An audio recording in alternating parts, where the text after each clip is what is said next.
ఈ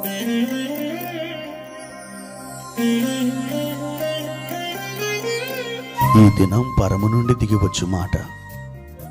ఇది నీ జీవితానికి వెలుగుల బాట. నీ ఒడిలో ఉంచబడిన దీవెనల మూట, అద్భుతాల ఆనంద ఊట.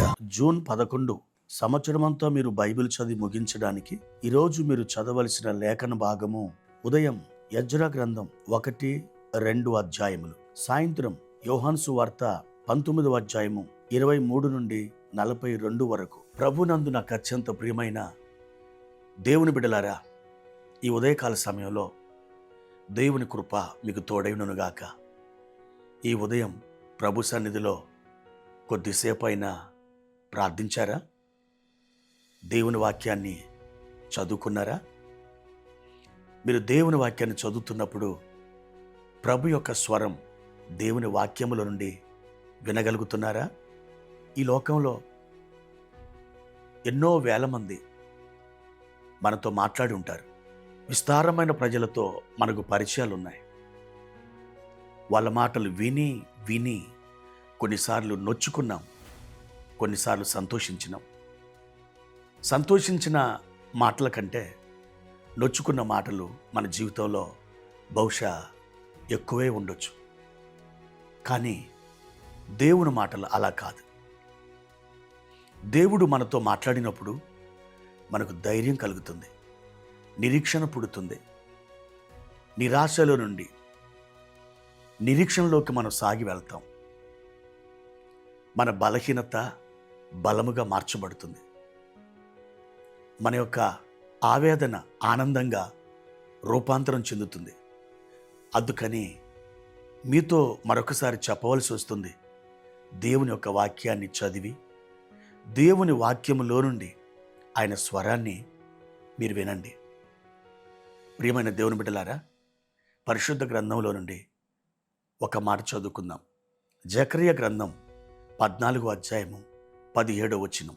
లోకమందుండు కుటుంబములలో సైన్యములకు అధిపతి యెహోవా అను రాజునకు మ్రొక్కుటకై యెరూషలేమునకు రాని వారందరి మీద వర్షము కురవకుండును.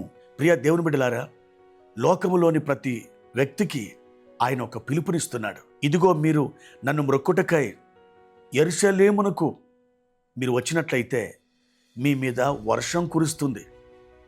ఒకవేళ సైన్యములకు అధిపతియగు యెహోవా అను నన్ను ఆరాధించడానికి, నాకు మ్రొక్కడానికి మీరు గనక యెరూషలేమునకు రాకపోతే మీ మీద వర్షం కురవదు. ప్రియ దేవుని బిడ్డలారా, ఇక్కడ మ్రొక్కుట అనే మాట మూల భాషలో ఆరాధించుట అని చెప్పబడింది. ఎవరైతే సైన్యములకు అధిపతి అయిన యెహోవా అను రాజును ఆరాధిస్తారో వారి మీద వర్షం కురుస్తుందట. ప్రియ దేవుని బిడ్డలారా, దేవుణ్ణి ఆరాధించటం ఎలా?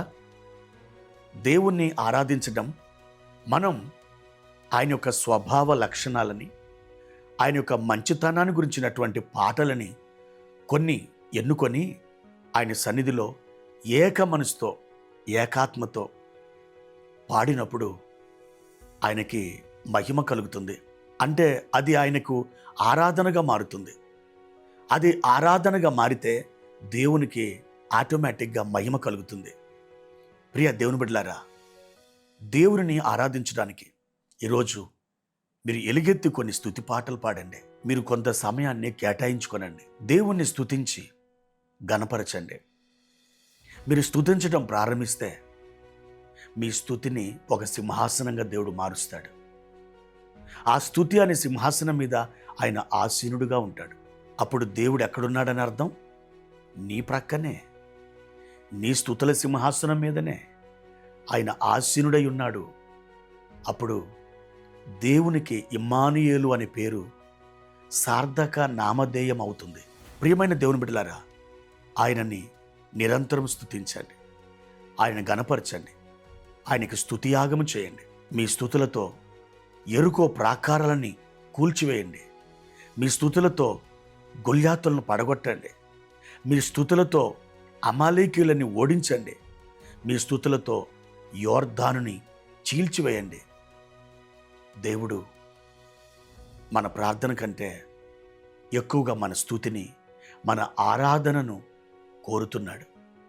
మనం ఆయనని నిరంతరం ఆరాధిస్తే దేవుని బిడ్డలారా, మీ మీద ఒక వర్షం కురుస్తుంది. ఈ వర్షం 2 రకాలుగా ఉంటుంది. 1 పరిశుద్ధాత్మ వర్షం, 2 దీవెనల వర్షం. ఈ 2 రకములైన వర్షాలు నీకు కావాలంటే యెరూషలేము అనే నీ ప్రార్థన గదిలో నువ్వు స్తుతించటం ప్రారంభిస్తే, ప్రియ దేవుని బిడ్డ, ఈ వర్షాలు నీకు సమృద్ధిగా కురుస్తాయి.